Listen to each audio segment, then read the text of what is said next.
ꯃꯌꯥꯝꯒꯤꯗꯃꯛꯇ ꯄꯨꯗꯨꯅ ꯂꯥꯛꯆꯔꯤꯕ ꯐꯨꯡꯒꯥꯋꯥꯔꯤ ꯑꯁꯤꯒꯤ ꯃꯃꯤꯡꯗꯤ ꯄꯤꯊꯥꯗꯣꯏ꯫ ꯊꯥꯏꯅ ꯃꯃꯥꯡꯉꯩꯗ ꯂꯩꯕꯥꯛ ꯑꯃꯗ ꯄꯤꯊꯥꯗꯣꯏ ꯀꯧꯕ ꯑꯁꯤꯡꯕ ꯅꯨꯄꯥ ꯑꯃ ꯂꯩꯔꯝꯃꯤ꯫ ꯃꯍꯥꯛ ꯑꯁꯦ ꯈꯔ ꯊꯣꯏꯆꯠꯅꯕ ꯃꯤꯇꯥꯅꯤ, ꯑꯗꯨꯅ ꯂꯩꯀꯥꯏ ꯃꯤꯅ ꯀꯌꯥ ꯅꯨꯡꯁꯤꯔꯝꯗꯦ꯫ ꯅꯣꯡꯃ ꯄꯤꯊꯥꯗꯣꯏꯅ ꯑꯌꯨꯛ ꯉꯟꯇꯥ ꯁꯝꯕꯣꯠ ꯈꯣꯏꯔꯤꯉꯩꯗ ꯂꯩꯀꯥꯏ ꯃꯤ ꯃꯌꯥꯝꯅ ꯂꯨꯝꯂꯒ ꯅꯨꯡꯗꯨꯝꯅ ꯃꯥꯏꯀꯩ ꯃꯔꯤꯗꯒꯤ ꯄ꯭ꯔꯣꯞ ꯄ꯭ꯔꯣꯞ ꯊꯣꯝꯖꯤꯜꯂꯛꯂꯝꯃꯤ꯫ ꯂꯥꯏꯕꯛ ꯐꯕꯗꯒꯤ ꯃꯉꯣꯟꯗꯗꯤ ꯄꯥꯟꯗ꯭ꯔꯗꯨꯅ ꯃꯥꯒꯤ ꯁꯟꯗ ꯄꯥꯟꯗꯨꯅ ꯈꯨꯗꯛꯇ ꯕꯣꯝ ꯇꯨꯗꯨꯅ ꯁꯤꯔꯝꯃꯤ꯫ ꯁꯟ ꯑꯁꯤꯕꯗꯣ ꯎꯕꯗ ꯅꯨꯡꯅ ꯊꯥꯔꯝꯂꯤꯕ ꯃꯌꯥꯝꯗꯣ ꯍꯧꯗꯨꯅ ꯆꯦꯟꯈꯤꯔꯝꯃꯤ꯫ ꯄꯤꯊꯥꯗꯣꯏ ꯁꯥꯎꯍꯧꯋꯤ꯫ ꯇꯧꯗꯨꯝ ꯇꯧꯒꯦ ꯍꯥꯏꯗꯨꯅ ꯅꯨꯃꯤꯗꯥꯡꯗ ꯁꯟ ꯒꯥꯔꯤ ꯑꯃꯗ ꯁꯟ ꯑꯁꯤꯕꯗꯣ ꯍꯥꯞꯂꯒ ꯀꯕꯨꯏ ꯈꯨꯜ ꯑꯃꯗ ꯄꯨꯔꯛꯂꯦ꯫ ꯒꯥꯔꯤ ꯑꯗꯣ ꯃꯆꯤ ꯑꯃꯗ ꯊꯩꯖꯤꯜꯂꯝꯂꯒ ꯌꯨꯝꯕꯨ ꯀꯕꯨꯏ ꯑꯗꯣ ꯍꯧꯗꯣꯛꯀꯦ ꯍꯥꯏꯗꯨꯅ ꯁꯨꯃꯥꯡ ꯍꯦꯛ ꯂꯥꯟꯁꯤꯜꯂꯛꯄꯗ ꯅꯨꯄꯥ ꯑꯃ ꯀꯕꯨꯏꯗꯨꯒꯤ ꯃꯥꯡꯒꯣꯟꯗ ꯂꯩꯕ ꯎꯄꯨ ꯁꯔꯪꯗꯨꯒꯤ ꯃꯅꯨꯡꯗ ꯆꯪꯈꯤꯕꯗꯣ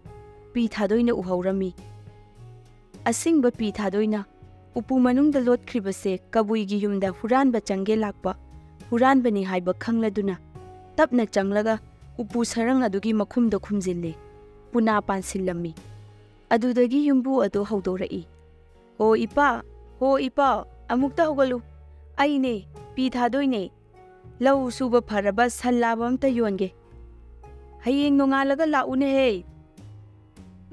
"ꯅꯣꯡꯉꯥꯜꯂꯒꯗꯤ ꯌꯥꯗꯦ, ꯍꯧꯖꯤꯛꯃꯛ ꯆꯤꯟꯕꯒꯤ ꯋꯥꯅꯦ, ꯍꯧꯒꯠꯇ꯭ꯔꯕꯁꯨ ꯌꯥꯏꯌꯦ, ꯁꯟ ꯑꯁꯦ ꯁꯨꯃꯥꯡꯗ ꯊꯅꯝꯒꯦ, ꯃꯍꯨꯠ ꯑꯣꯏꯅ ꯃꯥꯡꯒꯣꯟꯗꯒꯤ ꯎꯄꯨ ꯁꯔꯪ ꯑꯁꯦ ꯄꯨꯈ꯭ꯔꯒꯦ." "ꯑꯦ, ꯑꯗꯨꯕꯨꯗꯤ ꯄꯨꯖꯈꯣꯅ." ꯑꯁꯤ ꯍꯥꯏꯗꯨꯅ ꯀꯕꯨꯏ ꯑꯍꯜ ꯑꯗꯨꯅ ꯏꯔꯥꯏ ꯂꯥꯏꯅ ꯈꯨꯝꯗꯣꯔꯛꯏ꯫ ꯄꯤꯊꯥꯗꯣꯏꯅ ꯁꯟ ꯑꯁꯤꯕ ꯑꯗꯣ ꯀꯕꯨꯏꯒꯤ ꯁꯨꯃꯥꯡꯗ ꯊꯅꯝꯃꯤ, ꯑꯗꯨꯒ ꯎꯄꯨ ꯁꯔꯪꯗꯣ ꯁꯥꯖꯝ ꯅꯝꯗꯨꯅ ꯄꯨꯔꯒ ꯁꯟ ꯒꯥꯔꯤꯗ ꯍꯥꯞꯆꯤꯜꯂꯦ, ꯑꯗꯨꯒ ꯃꯌꯨꯝ ꯇꯥꯅ ꯊꯧꯔꯛꯂꯝꯃꯤ꯫ ꯑꯁꯨꯝ ꯊꯧꯔꯛꯄꯗ ꯎꯄꯨ ꯃꯅꯨꯡꯗꯒꯤ ꯍꯨꯔꯥꯟꯕ ꯑꯗꯨꯅ ꯍꯥꯏꯔꯛꯏ, "ꯃꯔꯨꯞ ꯄꯤꯊꯥꯗꯣꯏ, ꯑꯩꯕꯨ ꯊꯥꯗꯣꯛꯎ, ꯁꯅꯥ ꯂꯨꯄꯥ ꯌꯥꯝꯅ ꯄꯤꯔꯝꯒꯦ."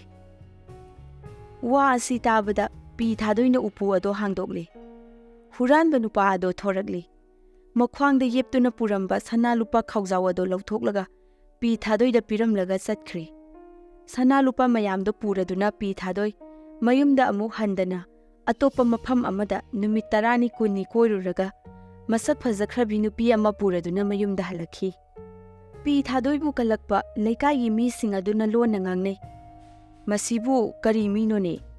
ꯑꯩꯈꯣꯏꯅ ꯃꯥꯕꯨ ꯍꯥꯠꯅꯕ ꯍꯥꯏꯗꯨꯅ ꯍꯣꯠꯅꯔꯒ ꯃꯥꯗꯤ ꯃꯁꯛ ꯐꯖꯔꯕꯤ ꯅꯨꯄꯤ ꯑꯃꯗꯨꯝ ꯄꯨꯔꯒ ꯂꯥꯛꯂꯦ, ꯑꯗꯨꯒꯤꯁꯨ ꯃꯊꯛꯇ ꯌꯨꯝꯅ ꯐꯖꯕ ꯁꯥꯔꯤꯕ, ꯁꯅꯥ ꯂꯨꯄꯥꯅ ꯇꯦꯛꯊꯗꯧ ꯃꯈꯩ ꯂꯩꯔꯤꯕ, ꯃꯁꯤꯃꯛꯇꯕꯨ ꯍꯥꯠꯇꯕ ꯌꯥꯗ꯭ꯔꯦꯗ." ꯑꯁꯤ ꯍꯥꯏꯗꯨꯅ ꯑꯍꯤꯡ ꯂꯣꯟꯅ ꯆꯪꯂꯛꯂꯒ ꯄꯤꯊꯥꯗꯣꯏꯅ ꯃꯥꯒꯤ ꯅꯨꯄꯤꯒ ꯄꯨꯟꯅ ꯆꯥꯃꯤꯟ ꯊꯛꯃꯤꯟꯅꯗꯨꯅ ꯂꯩꯔꯤꯉꯩꯗ ꯃꯄꯥꯟꯗꯒꯤ ꯅꯨꯡꯅ ꯅꯣꯡ ꯆꯨꯕꯒꯨꯝ ꯊꯥꯖꯤꯜꯂꯛꯏ꯫ ꯑꯗꯨꯕꯨ ꯄꯤꯊꯥꯗꯣꯏꯗꯗꯤ ꯄꯥꯟꯗ꯭ꯔꯗꯨꯅ ꯃꯥꯒꯤ ꯅꯨꯄꯤꯗ ꯄꯥꯟꯗꯨꯅ ꯈꯨꯗꯛꯇ ꯁꯤꯔꯦ꯫ ꯂꯧꯁꯤꯡ ꯂꯩꯕ ꯄꯤꯊꯥꯗꯣꯏꯅꯤ ꯑꯁꯤꯕ ꯅꯨꯄꯤ ꯑꯗꯣ ꯄꯣꯗꯨꯅ ꯄꯨꯊꯣꯔꯛꯂꯒ ꯄꯨꯈꯤ ꯃꯄꯥꯟꯗ ꯍꯧꯕ ꯎ ꯑꯃꯗ ꯉꯥꯗꯨꯅ ꯐꯝꯍꯜꯂꯦ꯫ ꯃꯃꯥꯡꯗ ꯑꯆꯥ ꯑꯊꯛ ꯍꯥꯞꯄ ꯂꯨꯛꯃꯥꯏ ꯑꯃꯁꯨ ꯊꯝꯃꯤ, ꯌꯦꯡꯕꯗ ꯄꯣꯐꯝ ꯐꯝꯕꯤ ꯃꯥꯜꯍꯜꯂꯤ꯫ ꯑꯗꯨꯒ ꯃꯥꯅ ꯃꯔꯨꯝ ꯑꯃꯗ ꯂꯩꯁꯤꯟꯗꯨꯅ ꯂꯣꯟꯅ ꯑꯁꯨꯝ ꯌꯦꯡꯂꯝꯃꯤ꯫ ꯅꯣꯡ ꯉꯥꯜꯂꯦ꯫ ꯁꯦꯟꯖꯥꯎ ꯄꯥꯏꯕ ꯅꯨꯄꯥ ꯑꯃ ꯃꯤꯅꯥꯏ ꯃꯤꯁꯟꯒ ꯂꯣꯏꯅꯅ ꯗꯣꯂꯥꯏ ꯇꯣꯡꯗꯨꯅ ꯅꯨꯄꯤ ꯑꯗꯨꯅ ꯂꯩꯔꯤꯕ ꯃꯐꯝ ꯑꯗꯣ ꯇꯥꯅ ꯂꯥꯛꯂꯝꯃꯤ꯫ ꯃꯁꯛ ꯐꯖꯕꯤ ꯅꯨꯄꯤ ꯑꯃꯅ ꯄꯣꯠ ꯌꯣꯜꯂꯝꯕ ꯑꯗꯣ ꯎꯕꯗ ꯅꯨꯄꯥ ꯑꯗꯨꯅ ꯗꯣꯂꯥꯏꯗꯣ ꯊꯥꯍꯜꯂꯦ, ꯑꯗꯨꯒ ꯃꯤ ꯊꯥꯗꯨꯅ ꯄꯣꯠ ꯂꯩꯔꯨꯅꯕ ꯌꯥꯊꯪ ꯄꯤꯔꯦ꯫ ꯄꯣꯠ ꯂꯩꯕ ꯂꯥꯛꯄꯗꯨꯅ ꯍꯪꯉꯤꯕ ꯈꯨꯗꯤꯡꯃꯛ ꯅꯨꯄꯤ ꯑꯗꯨꯅ ꯁꯨꯛꯈꯨꯝ ꯈꯨꯝꯗ꯭ꯔꯦ꯫ ꯄꯥꯎ ꯑꯁꯤ ꯇꯥꯔꯗꯨꯅ ꯁꯦꯟꯖꯥꯎ ꯄꯥꯏꯕꯗꯨꯁꯨ ꯗꯣꯂꯥꯏꯗꯒꯤ ꯀꯨꯝꯊꯔꯒ ꯄꯣꯌꯣꯝꯕꯤ ꯑꯗꯨꯒꯤ ꯃꯅꯥꯛ ꯇꯥꯅ ꯂꯥꯛꯏ꯫ ꯃꯥꯅ ꯍꯪꯕꯗꯁꯨ ꯈꯨꯝꯂꯛꯇ꯭ꯔꯕꯗꯨꯗ ꯅꯨꯄꯤꯗꯨꯒꯤ ꯃꯁꯥ ꯄꯥꯏꯗꯨꯅ ꯈꯖꯤꯛꯇꯪ ꯏꯜꯂꯨꯕꯗ ꯏꯁꯤꯡꯗ ꯖꯣꯝ ꯂꯥꯎꯅ ꯇꯥꯈ꯭ꯔꯦ꯫ ꯇꯥꯟꯖꯥ ꯑꯁꯤꯃꯛꯇꯗ ꯃꯔꯨꯝ ꯑꯃꯗꯒꯤ ꯄꯤꯊꯥꯗꯣꯏꯅ ꯐꯟ ꯆꯣꯡꯊꯣꯛꯇꯨꯅ, "ꯍꯣ, ꯑꯩꯒꯤ ꯅꯨꯄꯤ ꯍꯥꯠꯂꯦ, ꯑꯩꯒꯤ ꯅꯨꯄꯤ ꯏꯁꯤꯡꯗ ꯏꯟꯊꯗꯨꯅ ꯍꯥꯠꯂꯦ," ꯍꯥꯏꯅ ꯍꯟꯅ ꯍꯟꯅ ꯂꯥꯎꯔꯛꯂꯝꯃꯤ꯫ ꯃꯥꯅ ꯄꯪꯂꯥꯎꯗ लाउबदुदा सेंजाव पाइबदुना यामना पाखटना, "मरुप, अइना लाले, अइना खंगददुना खजिक्तंग इल्लुबनी, अदुबु नंगी नुपी असिदि इरोइबा हिरमदबदगी इसिंगदा तादुना सीबनी, अइना हाटपनी, वा असे तुमिन्ना लेबिरो." असी हाइदुना सना लुपा मनी मुक्ता खाउजाव अमा पिरमले। मधु पुरदुना पीथादोई मयुम यौरकले। पीथादोइना असुम असुम नुंगाइरकपसे उरगा मागी येकनबा लैकाइगी मीसिंग अदुना वा अमुक तानै।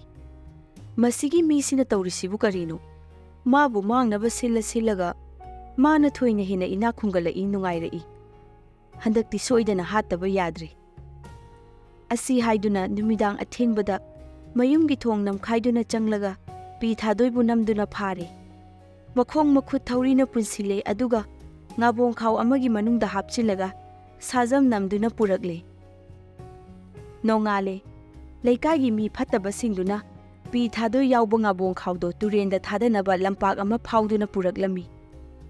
Asum purakpada waraduna khaw ado tharaga u marum amada changduna pothabadagi makhoi loinamak tumthokre. Talak asida yaw senba nupa ama yaw sangu ama hoiraduna lai. Yaw senbaduna mamangda khaw achauba ama taduna leiba ubada sangsinduna hangdoke tawrubada manungdagi PiThadoina ai mantri oiba ngamoi hairisini ai mantri oiba sungam ngamoi. Asum haina laurakpada yaw senbana karino haibirisibu haiduna hanglai. PiThadoina manungdagi ningthaugi angambasingna aibu mantri oyu hai aina yade aduda makhoina aibu phaduna ngabong khawda hapchilibani. Yaw senbana hairai aidi mantri oiningi yarabadi ai oigene. Adudi pulibasi thoo ai thoklake nangna mantri oininglabadi aina khaw manungsida changlibasigum changu soidana oiragadabani. PiThadoigi wasida apangba yaw senbadu thajare. Khaw machin thokpadagi PiThadoi mapanda thorakle aduga yaw senbadubu manungda changhalami. PiThadoina khaw machindo chetna punsilaga yaw sangudo hoiraduna maphamdudagi thuna yangna chatkre. Khaw purakpa phatraba miyoisingdo ngaihak tumluraga hawgalaktuna khaw ado marengbangda thongatlaga chatpa haurakle. Khaw manungdagi yaw senbana ai mantri oijarage ai isana yajare hanna lauraklami. Sidawraba nangnasu mantri oijage ka haibu sari. Asi haiduna asum lakpana torban yaure. Madudagi nang mantri oijaroko asi hairaga khaw ado machi pairaga iya yaunaba laktuna langthakre. Jam launa isingda takhibaga loinana juru haina khawdo ising makhada lupthakre. Matau asumna apangba yaw senbado PiThadoigi mahut sinduna sikhirami. Asomda PiThadoidi yaw mayamdo puduna mayum yaurakle. Mabu hanaba sinliba leikaigi mi singduna haujikta isingda thadaramlaba PiThadoina karamna yaw sangu puraduna mayumda laklibano. Wafam asika khallubada onthokna kirami. Aduna mabu yeknaruba kanararoi khalladuna marup sanare. Makhoina manu chatlubado kamdawi hangbada PiThadoina khumlai. Mafam ado onthokna nungaikre. Laikhidraba ahalaman loinamak unarai. Nungaina leihawi. Mayambusu amuktang unaningi haihawi. Mayamdo thajaraduna chatningi hainarai.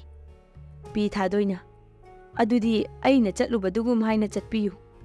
Asi hairapada makhoi loina yare. Mathangi ayukta ngabong khawga loinana PiThadoina lamjingduna makhoi mayam turelgi torban yaurakle. PiThadoina haisinai. Marupumnamak pangkuikuina leibirakanu nupi angangna wanani. Makhoi mayam haraubana iranglangnei amana hai. Aidi lau loidri phat hek lakani. Amana amu nungbu nungairabadi aidi khara kuina hekta dum leithorakani. Charangni. PiThadoina makhoi amamam makhong makhut thaurina chetna punsille. Aduga khaw amamamgi manungda changhalle. Thaurina khaw machin singdo chetna punsille. Adudagi isingda amamamta oina thadakre. Khaw singdo ising manungda leikha thengna lupthakre.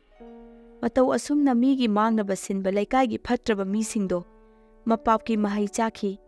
Ising manungda makhoi loinamak iraknaduna sikhi. PiThadoina yekna tingkhang leitana nungaina khuyatu sinna pankhirami. Mayam ngasigidi wari ase matang asida loisinjarage. Matung tarakpada hena nungaiba PhungaWari amuk puduna lakjage. Mayamna aigi wari asibu nungaibiragadi like, share amadi subscribe tawba kaupiganu.